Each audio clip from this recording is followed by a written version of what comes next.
Hello everyone. Allahabad high court RO ARO के exam के लिए बेस्ट स्ट्रेटजी क्या हो वो इस वीडियो में मैं बात करने वाला हूँ। ये मेरा पहला वीडियो है आरओ एआरओ के लिए इलाहाबाद हाई कोर्ट के लिए स्ट्रेटजी के ऊपर। इस वीडियो में मैं जो भी चीजें बताऊंगा वो 100% काम करती है। मैं इस चीज की रिस्पॉन्सिबिलिटी ले रहा हूँ। अगर आप उनको फॉलो करते हो तो रिटन एग्जाम निकाल ले जाओगे। आप टाइपिंग में आप क्या करते हो वो आप जानो। टाइपिंग के बारे में मैं ना इस वीडियो में बात भी नहीं करूंगा। तो वो आप अगर खराब कराते हो तो वो आपकी रिस्पॉन्सिबिलिटी है, लेकिन जो चीजें मैं यहाँ बताऊंगा वो अगर आप फॉलो करते हो उसको आप एग्जीक्यूट कर ले जाते हो तो ये 100% काम करेगी। ये मेरी रिस्पॉन्सिबिलिटी है, ठीक है। अगर आपको मेरे बात पर भरोसा नहीं है तो ये वीडियो मत देखना, क्योंकि मैं भी नहीं चाहता हूं कि किसी नॉन सिंसियर कैंडिडेट के सामने ये वीडियो जाए। क्योंकि वीडियो देखने से सिर्फ आपका टाइम खराब होगा अगर आप इसको एग्जीक्यूट नहीं करोगे। और जो एग्जीक्यूट करेगा, जिसको भरोसा होगा वही, और जो करेगा उसको रिजल्ट मिलेगा। तो इस वीडियो को बनाने का जो पर्पस है वो ये है, इसलिए मैं पहले ही क्लियर कर दे रहा हूँ। अगर 500 लोग भी इस वीडियो को देखेंगे ना, लेकिन उसको इंप्लीमेंट करेंगे, तो मेरे इस वीडियो को 15-20 मिनट देने का, 25 मिनट देने का जो पर्पस है वो फुलफिल होगा। अगर आपने 1 मिनट 2 मिनट देखा और आप सिंसियर नहीं हो, आपको भरोसा नहीं है, आपने चीजें सुनी और उड़ा दी धुएं की तरह, तो आपका भी टाइम वेस्ट है, मेरा भी टाइम वेस्ट है। भले ही वो आपका 1 मिनट हो, चाहे वो मेरे 2 मिनट। ठीक है, बात करते हैं। देखो, ये जो इलाहाबाद हाईकोर्ट आरओ का एग्जाम ये 2019 में हुआ था, फिर 21 में हुआ था। 19 में अलग पैटर्न था, 21 में अलग पैटर्न हो गया था। हो सकता है आपने 21 में दिया, हो सकता है आपने 19 में दिया हो, ठीक है, या हो सकता है आपने दोनों ना दिया हो, आप पहली बार देने जा रहे हो। बहुत सारे एस्पेक्ट है इस एग्जाम के, तो वन बाई वन हर चीज के बारे में बात करूंगा। एक चीज मैं पहले से क्लियर कर, मैं जो भी चीजें इस वीडियो में बताऊंगा वो 100% एकदम एकदम ऑनेस्टली बताऊंगा, ईमानदारी से, अनफिल्टर्ड, ठीक है। कुछ चीजें मैं हार्श भी बोलूंगा, एकदम ओपन एंडेड बोलूंगा। और ये बात अगर आप मुझे पहले से जानते हो तो जानते होगे। देखो, इलाहाबाद हाईकोर्ट आरओ की वैकेंसी 6-7 महीने से आ रही है, ये बात आपको मालूम है। 2-3 राउंड बैच भी चल चुके हैं काफी लोगों के, ठीक है, कोई दिक्कत नहीं है। स्ट्रेटजी भी हजारों वीडियोज है। तो अगर आप एक वीडियो देखोगे, दो देखोगे तो आपको कुछ क्लैरिटी मिलेगी, लेकिन आपने अगर 1000 वीडियो देख लिए, 500 वीडियो देख लिए, 200 वीडियो देख लिए, तो आप पागल हो जाओगे। आपको समझ ही नहीं आएगा क्या करें और क्या करना होता है और क्या नहीं करना होता है। और यहीं से इंसान फंसता है। सिंपल सी बात ऐसे समझो, मोटा मोटा 200 नंबर का पेपर है, 1 नंबर का एक क्वेश्चन है, 3 घंटे का पेपर है, यानी कि कितना समय मिल रहा है, 180 मिनट। क्वेश्चन आपके पास 200 है, यानी कि आपको 1 मिनट भी एक क्वेश्चन को सॉल्व करने के लिए नहीं मिल रहा है, ठीक है। इतनी बात समझ में आ रही है। नेगेटिव मार्किंग है नहीं। तो पहले यहीं से सीख नंबर 1 जो है वो ये है कि आपको पूरा पेपर अटेम्प्ट करना है। ये मत सोचना कि अरे भाई हमको टाइम नहीं मिला, हम अटेम्प्ट नहीं कर पाए। सबसे पहले टाइम का गेम है। टाइम का गेम ये है कि आपको क्वेश्चन ज्यादा अटेम्प्ट करने हैं, क्योंकि नेगेटिव मार्किंग तो है नहीं। तो आपका लॉस नहीं हो रहा है कुछ, ऐसा तो नहीं है कि 1/3 नेगेटिव मार्किंग है तो भाई आपका लॉस हो रहा है। तो क्वेश्चन अटेम्प्ट करके आना पूरे, जितना कर पाओ। अब आपको लग रहा है यार बिल्कुल ही कुछ नहीं आता है, तब भी अटेम्प्ट कर दो, क्या पता भाई गैस आपका सही हो जाए, क्या पता इंटेलिजेंट गैस आपका फिट बैठ जाए, सही हो जाए। तो पहली चीज तो ये है, जो ये गलती करेगा, और ये भी गलती करेंगे लोग, देखो 1000, 2000, 10,000, 20,000 लोग ये भी गलती करेंगे कि वो 10, 12, 15 क्वेश्चन अटेम्प्ट ही नहीं कर पाएंगे, because of lack of time. मतलब उनके पास टाइम नहीं होगा। और टाइम क्यों नहीं होगा? क्योंकि उनकी क्वेश्चंस को पढ़ने की जो स्पीड है वो कम होगी। क्योंकि हर कोई पढ़ने में क्वेश्चंस को इतना तेज नहीं होता है। It comes from practice. जितना ज्यादा आप प्रैक्टिस करते हो, उससे आप क्वेश्चन को, चाहे आप इंग्लिश में पढ़ रहे हो या हिंदी में पढ़ रहे हो, जल्दी जल्दी पढ़ पाते हो। तो ये बहुत इंपॉर्टेंट चीज है। अगर आपकी ये एबिलिटी, ये स्किल आपके पास नहीं है तो प्लीज इस पर काम करो। पेपर को पढ़ो, कम से कम जो पीवाईक्यू है ना, जो प्रीवियस ईयर क्वेश्चन पेपर है, उसको देखो जल्दी जल्दी। उसको आंसर मत पढ़ो, क्वेश्चन जल्दी जल्दी पढ़ो। देखो कि आप जल्दी जल्दी पेपर को कितनी देर में पढ़ लेते हो, क्वेश्चन कितनी देर में पढ़ लेते हो। ये बहुत जरूरी चीज है। कोई बताएगा नहीं इतना इन डेप्थ में। 15-20 मिनट का वीडियो होगा, दुनिया की गाथा बताई होगी लोगों ने, लेकिन काम की चीज नहीं बताई होगी। और आप वो ध्यान भी नहीं देते हो, आप सोचते भी नहीं हो। क्यों? क्योंकि आपके पास 1000 वीडियो और देखने के लिए आपको लगता है यार इसमें कुछ नया बताया होगा, इसमें कुछ ऐसा बताया होगा जिससे मेरा काम बन जाएगा, लेकिन वो काम बनता नहीं है। तो इस चीज को पहले तो ध्यान रखो। अब ये जो 3 घंटे में 200 नंबर का नेगेटिव मार्किंग के बिना वाला सीन है, इसके अलावा टाइपिंग का गेम होता है, जो आप जानते हो कि थोड़ी देर के गैप के बाद, 15 मिनट के बाद आपको वो टाइपिंग करनी होती है। वो एक बात की बात है। अब उसमें भी गेम है। गेम ये है कि इस एग्जाम में पहले टाइपिंग बाद में होती थी, रिटन के रिजल्ट के बाद में ही नहीं होती थी, बाद में होती थी, मतलब कुछ दिनों के बाद। यहाँ पर बात नहीं हो रही है।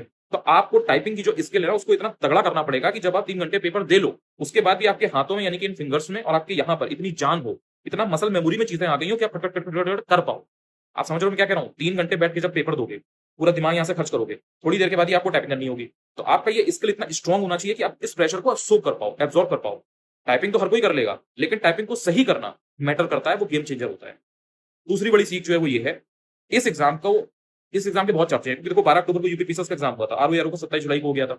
उसके बाद से इधर यूपीपीएससी का कोई ऐसा बड़ा एग्जाम हुआ नहीं है जो जनरल एग्जाम जिसमें ज्यादा लोग अप्लाई कर रहे हो, राइट। यूपीपीएससी के वगैरह हल्के फुल्के कुछ कुछ एग्जाम होते रहते हैं और इधर उधर भी कुछ कुछ होते रहते हैं। तो इलाहाबाद हाईकोर्ट क्योंकि आरओ है, आरओ का इधर एक अलग ही जलवा, एक रुतबा आपने देखने को देखा है। उस वजह से इसका नाम बहुत है। पिछले 6-7 महीनों से, इवन जो ये 2026 का साल गया है, इसमें आप देखो इलाहाबाद हाईकोर्ट ही छाया हुआ है। अब मेन चीज ये है कि इलाहाबाद हाईकोर्ट क्योंकि छाया हुआ है, तो जब आप इसके बारे में चीजें देखते हो तो आपको बहुत सारी चीजें दिखाई देती है, लेकिन उसमें आप ये चीज गौर नहीं कर रहे हो कि आपको इसमें टाइपिंग भी करनी है। सिर्फ रिटन एग्जाम नहीं है। आप रिटन में बहुत अच्छे हो, लेकिन आपको टाइपिंग बिल्कुल नहीं आती है, लेकिन आपको जॉब चाहिए, आपको जॉब की नीड है, तो आपको लगता है यार टाइपिंग सीख लेंगे। टाइपिंग तो सीख लेंगे, टाइपिंग में कौन सी बड़ी चीज है, सीख तो लोगे। लेकिन सीख लेना, टाइपिंग कर लेना और एग्जाम टाइपिंग में निकाल लेना, लोगों को कंपटीशन देके उनसे आगे निकल जाना, कंपटीशन को बीट कर देना, इन दोनों में डिफरेंस है। ये आकलन आप स्वयं का खुद करोगे, खुद करोगे आप।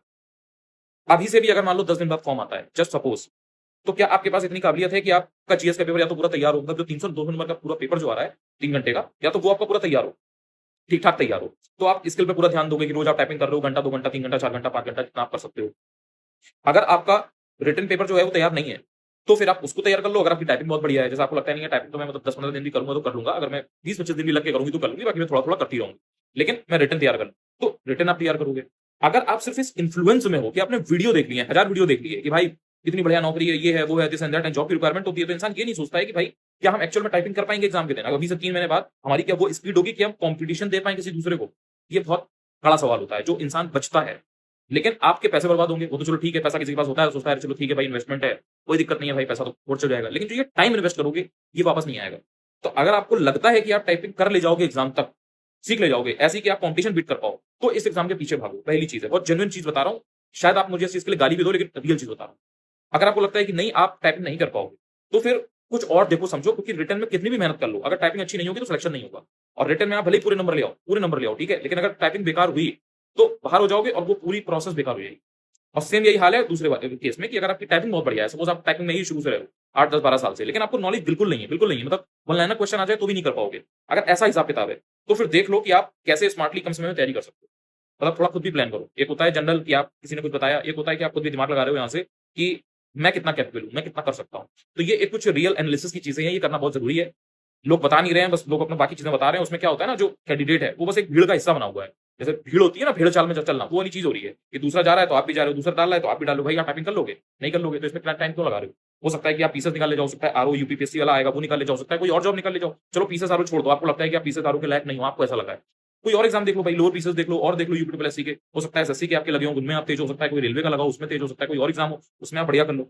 मैं ये नहीं कर रहा हूँ कि तैयारी मत करो इस एग्जाम की, मैं तो खुद ही बता रहा हूँ उसके बारे में वीडियो, मैं तुम्हें एक सही दिशा में ले जाने की कोशिश कर रहा हूँ। अगर तुम मेरा इंटेंशन समझ पा रहे हो तो समझ पा रहे हो कि मैं क्या कहना चाह रहा हूँ।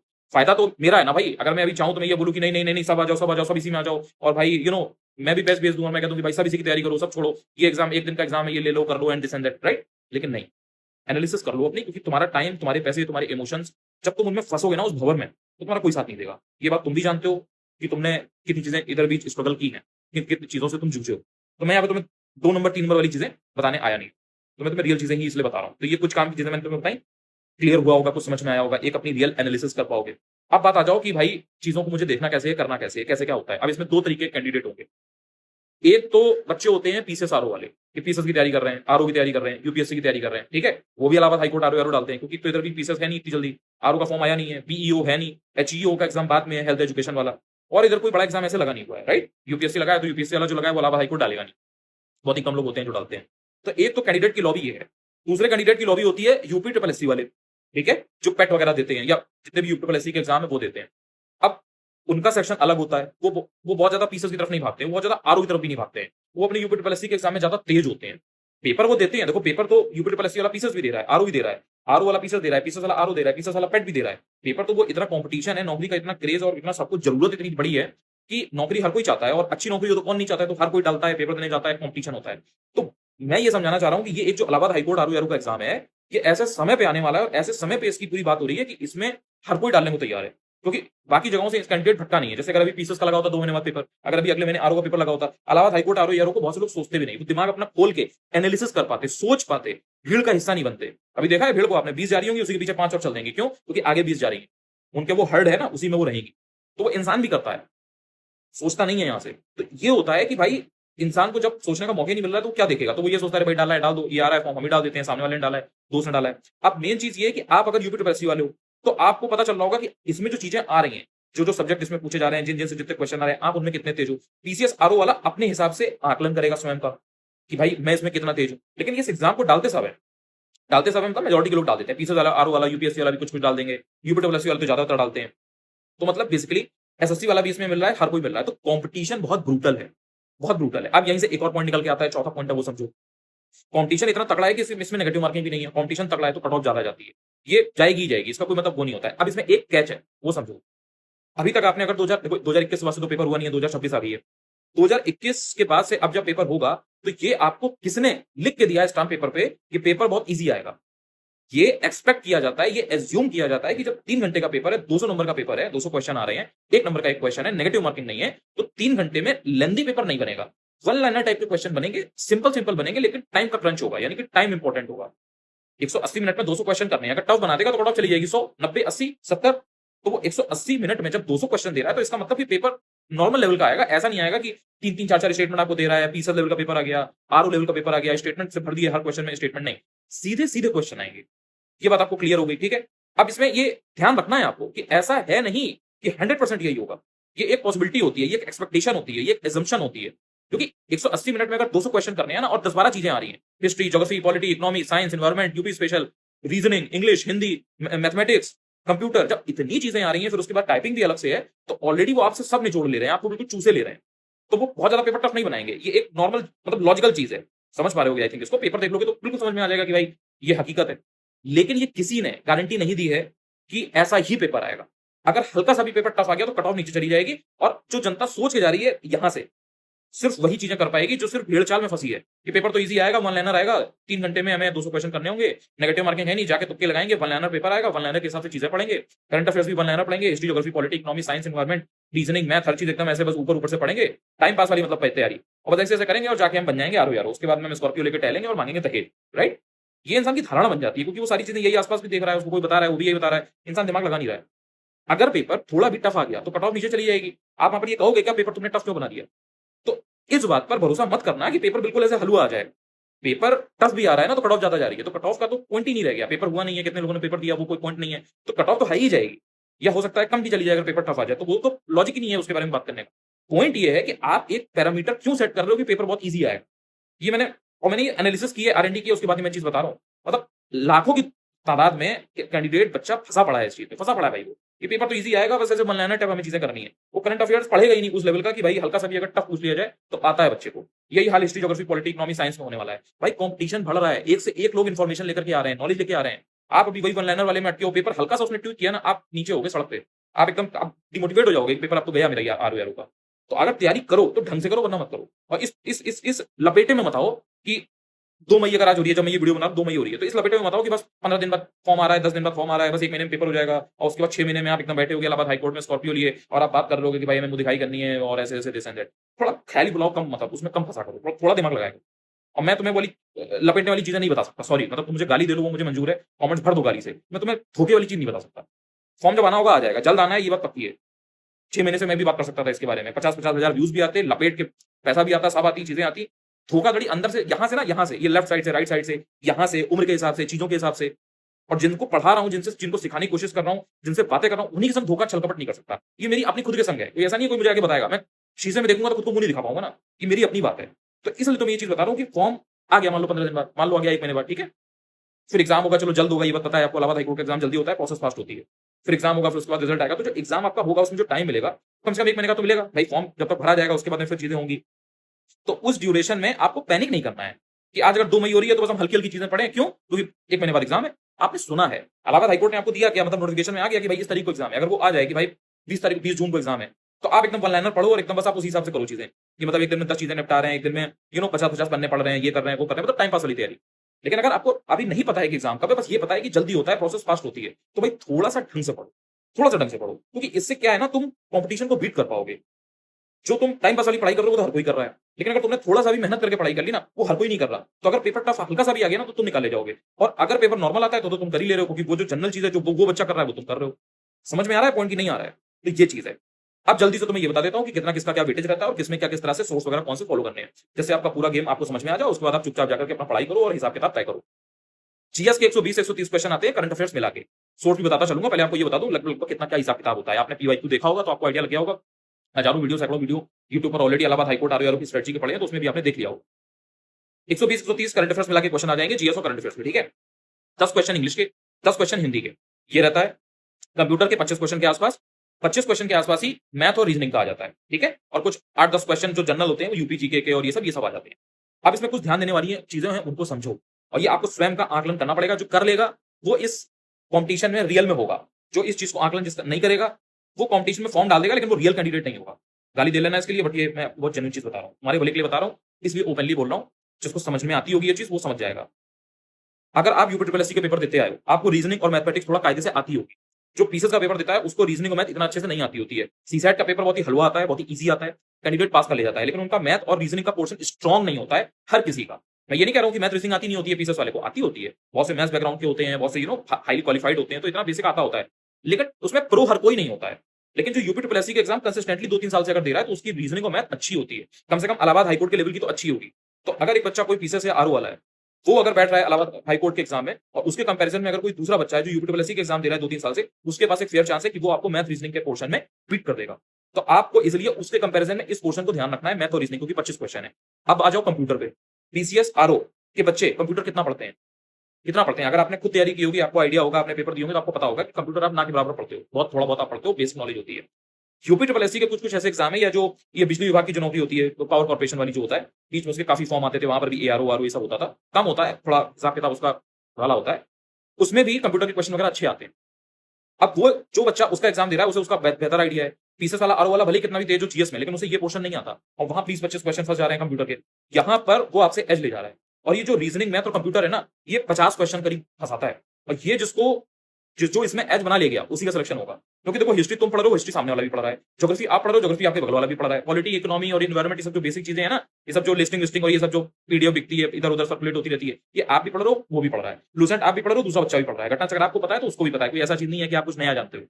जीएस में बहुत ज्यादा आप उससे आगे वेटेज नहीं ले जा पाओगे। चलो मानता हूं मैं कि आप पीसीएस की तैयारी करते हो, आपका आरओ का बैकग्राउंड है, तो आपकी जीएस अच्छी है कंपैरेटिवली जो यूपी ट्रिपल एससी के लोग हैं या एसएससी के लोग हैं। लेकिन कुछ चीजें ऐसी हैं जो वो पढ़ रहे हैं, जैसे जीएस जो है ना, वो आपकी अच्छी हो सकती है, लेकिन वो बिल्कुल जीरो तो नहीं है। जो यूपी ट्रिपल एससी वाले हैं, एसएससी वाले हैं, उनको भी नॉलेज है, लेकिन वो थोड़ा सा कम है आपसे, बस यही तो रियलिटी है ना। लेकिन आप तो कंप्यूटर में उनसे बिल्कुल नहीं लो, आप तो रीजनिंग और मैथ में उनके कंपैरिजन में काफी नीचे हो। और जो कुछ कुछ यूपी स्पेशल या इस टाइप के क्वेश्चन आते हैं ना, वो यूपी पीसीएस में कोई प्री में ज्यादा क्वेश्चन आते नहीं है, आरओ में भी कम आते हैं।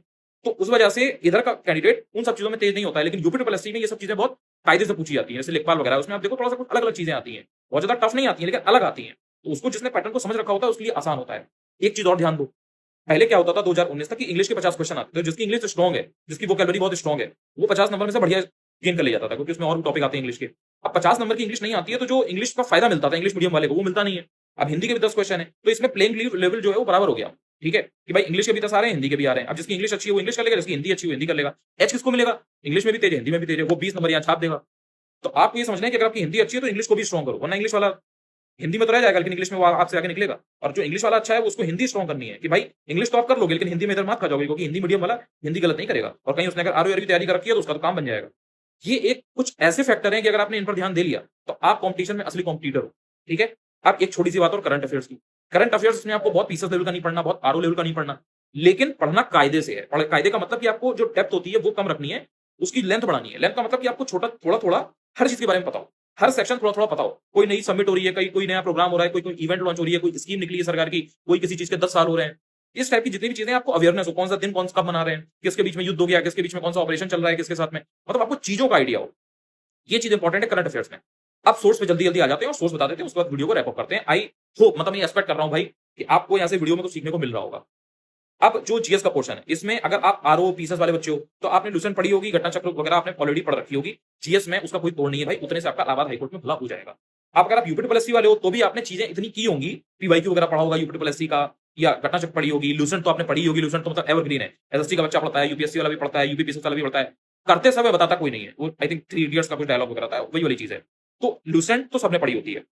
वो एक ऐसी चीज है कि जीएस में आप कर ले जाओगे, तो आप चाहे यूपी ट्रिपल एससी के हो, चाहे आप एसएससी के हो, या फिर आप पीसीएस आरओ यारो, जीएस के पोर्शन में जितनी भी बेसिक चीजें हैं वो आपकी इन चीजों से कवर हो जाएंगी। जैसे लूसेंट हो गया, घटना चक्र हो गया, पीवाईक्यू हो गया, जैसे यूथ वाला कंपाइलेशन आता है ना पीवाईक्यू का, वो अगर आपने कर रखा है आरओ के एग्जाम के लिए, पीसीएस के एग्जाम के लिए, इलाहाबाद हाईकोर्ट में उसकी वैल्यू आपको दिखेगी। और ये बात मैं आज बोल रहा हूँ, 2 मई को वीडियो डाला है, जब पेपर हो जाए आकर के मिला लेना, गाली दे लेना, जो करना है वो कर लेना भाई। मतलब यू आर फ्री भाई, यू आर फ्री। बहुत ओपनली बोल रहा हूँ, कॉन्फिडेंस से बोल रहा हूँ, इसलिए बोल रहा हूँ क्योंकि भाई करते करते करते करते 6 साल हो गए बताते बताते। कोई फर्जी बात 2 नंबर की बात बताता नहीं हूँ, फर्जी क्लेम करता नहीं हूँ, सब आदत में नहीं है, हैबिट में नहीं है।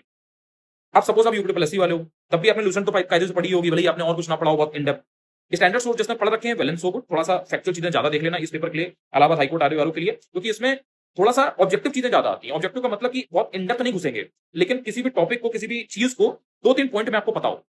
अकबर है, अकबर के 3-4 पॉइंट बताओ, शेरशाह है 3-4 पॉइंट बताओ, क्या क्या खास चीजें की हैं, बाबर है 3-4 चीजें बताओ, संभाजी है 2-3 चीजें बताओ, मराठा कॉन्फेडरेसी है, मराठा संघ 2-4 चीजें खास बताओ। ऐसी ज्योग्राफी में जो मेन पहाड़ है, पठार है, नदियां हैं, झीलें हैं, कहाँ कौन सा कॉन्टिनेंट है, किसकी क्या खास बात है, कहाँ पर कौन सा मिनरल मिल रहा है, खास खास चीजें बताओ। एकदम ऐसी कोई नई नवेली कोई इन्फॉर्मेशन है वो आपको खोज के नहीं निकालनी है, जैसे पीसेस में होता है कि भाई कोई नया क्वेश्चन बना रहे हैं, कोई ऐसी चीज पूछ रहे हैं, माउंट न्यूमन पूछ रहे हैं भाई, तो वो सब वाला काम नहीं है। लेकिन बेसिक लेवल की जितनी चीजें हैं वो आपको पता हो, तो आपका जीएस में तो ये जो सोर्स मैंने आपको बताए इनसे काम बन जाएगा। यूपीएससी वालों ने अपना कुछ ना कुछ फॉलो किया होगा, एसएससी वालों ने अपना पीवाईक्यू फॉलो किया होगा, पीसीएसआरओ वालों के लिए तो एवरग्रीन जो मैंने सोर्स बताए वो होते हैं, इनसे जीएस निकल जाएगी।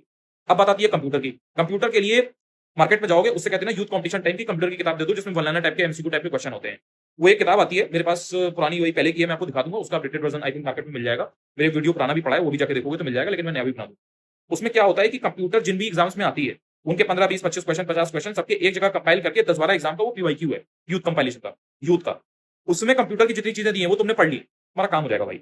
अब आपको ये लगेगा यार मैं किताब नहीं लेना चाह रहा हूं, तो भाई फिर यूट्यूब पे सारे कर लो, फिर यूट्यूब पर सर्च करो, अपने हिसाब से देख लो, अपनी इंटेलिजेंस के हिसाब से जो आपको चैनल बढ़िया लगे उनका फिर तैयार कर लो। लेकिन मैंने वो तरीका किया नहीं था, तो मुझे पता भी नहीं है, मुझे उस चीज से रिजल्ट भी नहीं मिला, तो मैं उसके बारे में कमेंट नहीं कर सकता। भाई आप देख लो करके, बहुत लोगों ने वो चीज की है तो फायदा दे जाती है, लेकिन जो वो बुक वाला तरीका है वो एवरग्रीन तरीका है। एक बार ढंग से पढ़ लोगे तो काम हो जाएगा। तो जब तैयारी कर रहे हो तो सीरियसली कर लो भाई, 100 150 के चक्कर में सिलेक्शन पे मतलब क्यों वो क्वेश्चन करना। तो कंप्यूटर की किताब ले लोगे तो उससे आपका हमेशा के लिए छुटकारा हो जाएगा, झंझट खत्म हो जाएगा। अब बात आती है हिंदी की। अगर आरओ पीसीएस वाले बच्चे हो तो हिंदी उसी उसी हिसाब से आपकी तैयारी हो जाएगी, कोई ऐसा लोड नहीं है। अगर आप यूपीट प्लस वाले बच्चे हो तो भी हिंदी मैनेज कर ले जाओगे, कोई ऐसी दिक्कत नहीं है, उसके लिए एक्स्ट्रा कुछ पढ़ने की जरूरत नहीं है। और आप किसी ना किसी की तैयारी तो करे होगे ना, तो आपके पास मटेरियल होगा, मटेरियल नया खरीदने की कोई बहुत ज्यादा जरूरत है नहीं। ठीक यही चीज इंग्लिश में होती है। अगर आप आरओ वाले बच्चे हो तो आपको बेसिक लेवल की इंग्लिश आती होगी, थोड़ा भले ही वीक हो। पीसीएस वाले बच्चे हो तो सीसेट का पेपर तो देते ही होगे भाई, उसका पीवाईक्यू भी सॉल्व किया होगा, वहां से आपका इंग्लिश का पोर्शन निकल जाएगा। थोड़ा बहुत जो वोकैबुलरी होती है ना, वो सारी चीजों के लिए एसएससी वगैरह के पीवाईक्यू अगर कोई आपके पास रखे हो तो वो देख लेना, वरना गूगल पर सर्च करोगे top 100 quality high quality words for GRE, फिर से बता रहा हूं जीआरई, वो बहुत ही हाई लेवल की वोकैबुलरी देता है, जो आरओ में इलाहाबाद हाईकोर्ट के एग्जाम में डायरेक्ट फंस जाती है। या एसएससी की जो सीजीएल लेवल की वोकैबुलरी होती है ना वो डायरेक्ट फंस जाती है। या एसएससी की अगर मेंस लेवल की वोकैबुलरी इंग्लिश निकालोगे मेंस के पेपर की, वो डायरेक्ट फंसती है भाई। ठीक है, वो एकदम ऐसे जनरल दो कौड़ी के शब्द नहीं होते, अच्छे शब्द होते हैं, वो आपको डायरेक्ट फंस जाएगा इलाहाबाद हाईकोर्ट में। बहुत आरएनडी की बात बता रहा हूँ, ऐसे हवा में नहीं बता रहा हूँ। तो इंग्लिश में वो हो जाएगा काम, कोई ऐसे ऐसा किताब खरीदने की जरूरत नहीं है, जो आपके पास मटेरियल उससे हो जाएगा, हिंदी में भी हो जाएगा। अब बात आती है रीजनिंग और मैथ की। अब अगर आप पीसीएस आरओ वाले बच्चे हो तो आपने रीजनिंग और मैथ की बेसिक तैयारी की होगी, क्योंकि सीसेट में भी मैथ आती है, रीजनिंग आती है और आरओ में भी आती है। अगर आप यूपीट प्लस वाले बच्चे हो तो भी आपने तैयारी की होगी। भाई बेसिक आपके पास कुछ तो मटेरियल होगा, सिर्फ उतना पढ़ के जाना है, केवल प्रैक्टिस होनी चाहिए, प्रैक्टिस होगी कर ले जाओगे।